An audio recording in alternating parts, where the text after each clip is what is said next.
I am now creating weekly exclusive content for Patreon, so if you are interested in that, go check out the link down below. And of course, if you want to avoid the random lottery of FIFA points, you want to go straight to the source, buy the players directly, use u7buy.com and use the code TVM at checkout. What is going on, guys? TVM here. Welcome back to another player review. 88 rated team of the season so far, Lucas Leiva. Not a bad card, really cheap, and with a particular chem style goes into a bit of a monster. It's a little bit irritating and weird that he's only gone from an 86 to an 88. I mean, is that really a team of the season card? 2 inform boost? I'm not convinced. The other interesting and strange thing about this is it's not really a 2 inform boost. Yeah, he's gone from an 86 to an 88, but his in-game stats have gone up by like 7 or 8 across the board, which from an 86 to an 88 rated inform, assuming this is, I mean, I know it's a team of the season, but if he'd gotten, if obviously the world hadn't gone down the toilet and football had carried on and he got himself 2 more informs, which is not completely unfeasible considering how well he's played this season and of course how Lazio have played, it is definitely believable that or conceivable that he would have got 2 informs. Had he got them and it went from 86 to 87, then from 87 to 88, his card would not be as good as this. So it is interesting that they've given him an 88 rated card and yet he is actually an 89 rated points per position for CDM naturally, and of course it's gone up by a lot more than it would have done. Maybe a lot of you don't care about that, you've switched off, fine, but for me it's interesting how they calculate ratings. With that being said, I've given him an engine, right, and there is a reason behind it. I did actually I've played 14 games. I actually do really like this card, and I've switched between different chem styles. The one that I landed on was the engine because I was playing him more as a CM, and you'll see the team that we have in a second. But I was playing him more as a central midfield player, more of like not necessarily a box-to-box, because his finishing is awful, but kind of more like, I don't know, just trying to edge him forward a little bit. Comes back, sure he does, because he's got a high defensive work rate, which is good, but he does like to sort of, not venture forward, but just edge forward, help out in the attack a little bit. Doesn't get really in front of goal. 1 goal in 14 games with 1 assist. Will give you some indication as to how often he likes to get forward. Not that often. But with the engine, we increase the pace a little bit, which I think is probably one of the biggest downfalls of the card. And then we get a nice boost of passing, 95 short passing, 94 vision. Nothing really. I mean, the long passing goes up to 99. Do we ever use it? Not really. Maybe an over-the-top through ball out to the wing every now and again or something, but nothing that I would say ever really calls upon it that greatly. And then some really nice dribbling boosts. Now, the interesting thing about CDM cards and in FIFA in terms of chem styles in general is what happened when I gave Sergio Busquets a shadow. Now, when I gave him a shadow chem style, it didn't boost dribbling or passing or anything like that, but what it did was give him a massive boost of defending and pace. But he all of a sudden turned into this really agile, very capable CDM, and he went from having 40-something pace to 70-something, but it made him feel that much more responsive, that much quicker and more agile, and just a general all-round better player. I didn't do it with Lucas Leiva, although I would say that I wouldn't be against doing it. If I had a surplus coins, I would definitely be tempted to give Leiva a shadow. Now, I didn't do that. And if you give him a powerhouse, he turns into a 95 rated CDM. And I would definitely recommend that if you go into play him as a CDM. As you can see, the team there, Fred was playing more of a CDM role for me. And I did toy with playing different formations. I wasn't necessarily playing 4-1-2 and 2. 4-3-3 I was playing with a fair bit. And of course, 4-2-3-1 gave that a little bit of a run out as well. I am sort of half trying different formations to see what works and what doesn't work. But in terms of a central midfield role, unbelievably capable player. He really is. He did play CDM now and again for me in when I was using the powerhouse, so I can talk to you about what he's good at and what he's bad at in terms of not every position, but quite a few of them. Before I talk to you about that, let me talk about the price.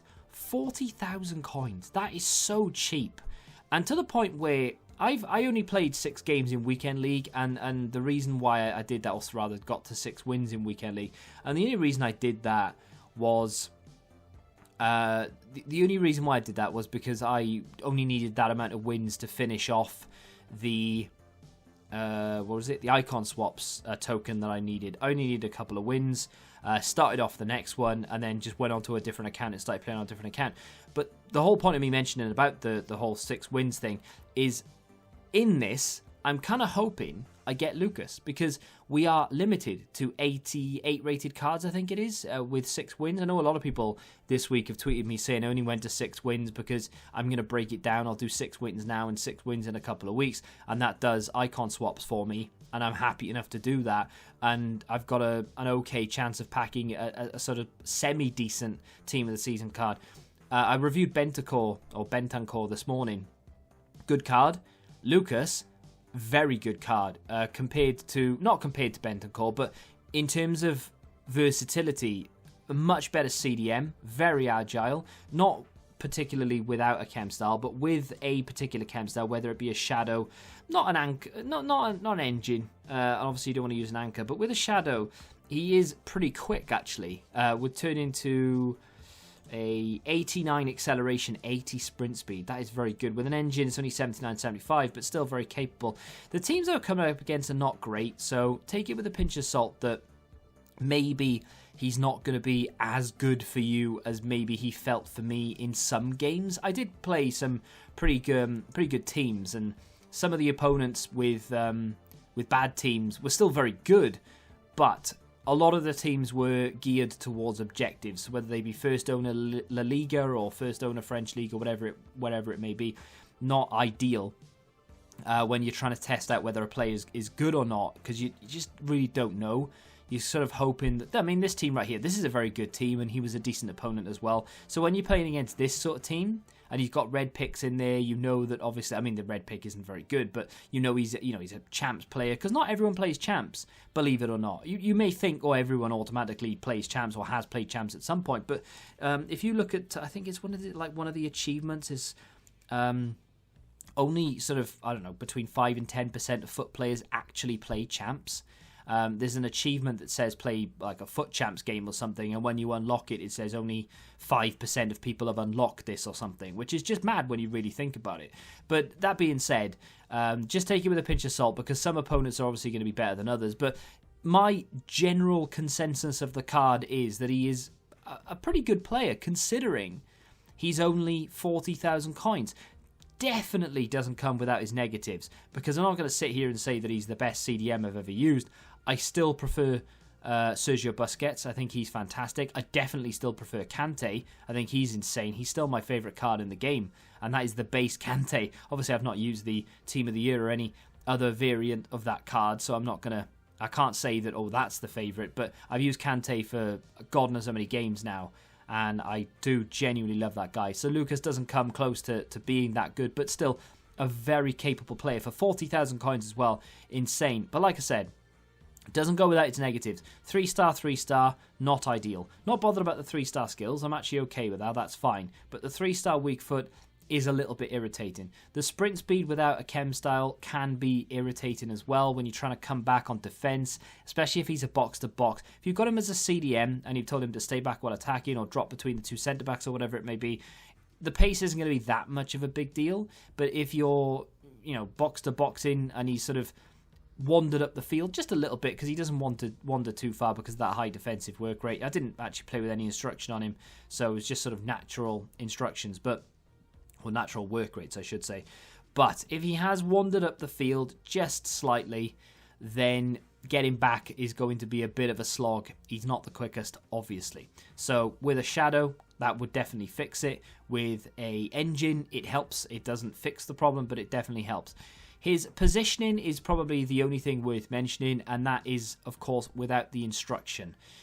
The defensive work rate will keep him in place 9 times out of 10. However, if you don't have instructions on him, his positioning can be a little bit wayward, because his attack positioning isn't very good at all at 73. So if he does join the attack for whatever reason, his positioning is going to be all over the place. His defensive awareness, which is the same as defensive positioning really, is 86. So capable, sure, but sometimes gets a little bit lost having ventured forward. If you play him in a CDM role, I wouldn't worry about it. It'll be fine.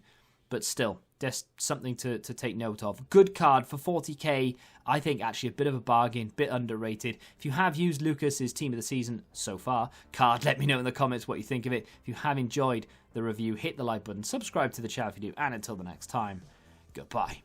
Football Index. The game changed. Download the app now.